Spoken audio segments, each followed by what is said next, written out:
ಸಣ್ಣ ನೀರಾವರಿ ಇಲಾಖೆ ವಿಶೇಷ ಘಟಕ ಮತ್ತು ಗಿರಿಜನ ಉಪಯೋಜನೆಯಡಿ ₹100 ಲಕ್ಷ ವೆಚ್ಚದಲ್ಲಿ 2 ಚೆಕ್ ಡ್ಯಾಂ ನಿರ್ಮಾಣ ಕಾಮಗಾರಿಗೆ ಶಾಸಕ ಹಾಗೂ ಕರ್ನಾಟಕ ಗೃಹ ಮಂಡಳಿ ಅಧ್ಯಕ್ಷ ಕೆ.ಎಂ. ಶಿವಲಿಂಗೇಗೌಡ ಅವರು ಇಂದು ತಿರುಪತಿ ಗ್ರಾಮದಲ್ಲಿ ಚಾಲನೆ ನೀಡಿದರು. ನಂತರ ಮಾತನಾಡಿದ ಅವರು, ಶಾಸಕನಾಗುವುದಕ್ಕಿಂತ ಮೊದಲು ನಮ್ಮ ಅರಸೀಕೆರೆ ಕ್ಷೇತ್ರದ ಬಯಲು ಸೀಮೆ ಬರಪೀಡಿತ ಪ್ರದೇಶವಾಗಿತ್ತು. ಅಂತರ್ಜಲ ಮಟ್ಟ ಸಾವಿರಾರು ಅಡಿಗೆ ಇಳಿದಿತ್ತು. ಇದನ್ನು ಮನಗಂಡು ಸದನದಲ್ಲಿ ಹೋರಾಟ ಮಾಡಿ ಅಂತರ್ಜಲ ಅಭಿವೃದ್ಧಿಯಾಗಬೇಕಾದರೆ ಚೆಕ್ ಡ್ಯಾಂಗಳನ್ನು ನಿರ್ಮಾಣ ಮಾಡಬೇಕು ಎಂದು ಸರ್ಕಾರಗಳಿಗೆ ಒತ್ತಾಯ ಮಾಡಿ ಅನುದಾನ ತರಲಾಯಿತು. ಅದರ ಪರಿಣಾಮ ನಮ್ಮ ಕ್ಷೇತ್ರದಲ್ಲಿ ನೂರಾರು ಚೆಕ್ ಡ್ಯಾಂಗಳು ನಿರ್ಮಾಣವಾದವು. ಇಂದು ನಾವು ಅಂತರ್ಜಲ ಶೇಖರಣೆಯಲ್ಲಿ ಮುಂದೆ ಇದ್ದೇವೆ. ಇಂದು ಕೇವಲ 200ರಿಂದ 300 ಅಡಿಗಳಿಗೆ ನೀರು ದೊರೆಯುತ್ತಿದೆ. ಇದರಿಂದ ರೈತರಿಗೆ ಅನುಕೂಲವಾಗಲಿದೆ. ಇಂತಹ ಯೋಜನೆಗಳನ್ನು ಮತ್ತಷ್ಟು ಮುಂದುವರಿಸಲಾಗುವುದು ಎಂದರು. ತಿರುಪತಿ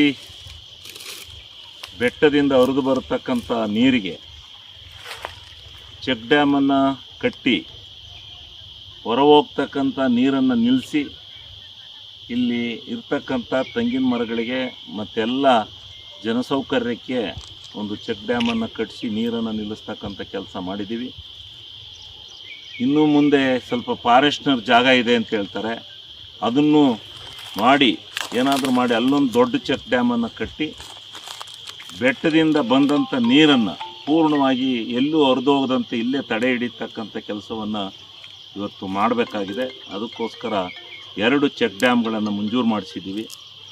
ಇನ್ನೂ ಒಂದು 2 ಚೆಕ್ ಡ್ಯಾಮ್ಗಳನ್ನು ಮಂಜೂರು ಮಾಡಿಸಿ ಈ ನೀರು ಎಲ್ಲೂ ಹರಿದು ಹೋಗದಂತೆ ನಮ್ಮ ನೆಲದಲ್ಲೇ ಇಂಗಿಸಿ ಅಂತರ್ಜಲವನ್ನು ಹೆಚ್ಚಿಸ್ತಕ್ಕಂಥ ಕೆಲಸವನ್ನು ಮಾಡಬೇಕಾಗಿದೆ.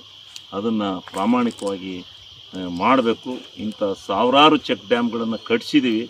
ಇನ್ನೂ ಚೆಕ್ ಡ್ಯಾಮ್ಗಳನ್ನು ಹೆಚ್ಚಿನ ಪ್ರಮಾಣದಲ್ಲಿ ಕಟ್ಟಿಸಿ ಮಳೆಗಾಲದಲ್ಲಿ ಬಂದಂಥ ನೀರು ಹರಿದು ಹೋಗದಂಗೆ ಇಲ್ಲೇ ನಿಂತು ಅಂತರ್ಜಲ ವೃದ್ಧಿ ಆಗಲಿಕ್ಕೆ ಒಂದು ಒಳ್ಳೆ ಕೆಲಸನ ಮಾಡಬೇಕಾದಂಥ ಸಂದರ್ಭ.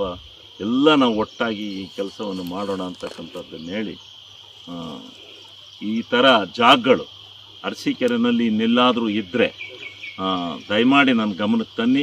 ಅಲ್ಲೆಲ್ಲ ಮತ್ತೊಂದು ಹೊಸ ಚೆಕ್ ಡ್ಯಾಮ್ಗಳನ್ನು ಕಟ್ಟೋಣ ಅಂತಕ್ಕಂಥ ಮಾತನ್ನು ನಾನು ಈ ಸಂದರ್ಭದಲ್ಲಿ. ಈ ಕಾರ್ಯಕ್ರಮದಲ್ಲಿ ಆಗುಂದ ಮಾಜಿ ಅಧ್ಯಕ್ಷರಾದ ತಿರುಪತಿ ಗಿರೀಶ್, ಮುಖಂಡರಾದ ತಿರುಪತಿ ಚಂದ್ರಣ್ಣ, ರಂಗಸ್ವಾಮಿ, ಕಾರೇಹಳ್ಳಿ ಈಶಣ್ಣ, ಬೊಮ್ಮೇನಹಳ್ಳಿ ವಡ್ರಟ್ಟಿ ರೇವಣ್ಣ, ಗೊಲ್ಲರಟ್ಟಿ ರಾಜಶೇಖರ್ ಸೇರಿದಂತೆ ಅನೇಕರು ಉಪಸ್ಥಿತರಿದ್ದರು.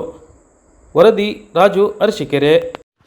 Thanks for watching. Read, discuss and debate with editor Dr. Yan Prashant Rao. Wanted reporters in print, digital and visual media for Bharat Vaibhav Daily Newspaper, BV News 5 Channel and BV Fast Web News from all the talukas of Karnataka, Goa and Maharashtra. If interested, send your resume to 9019229369.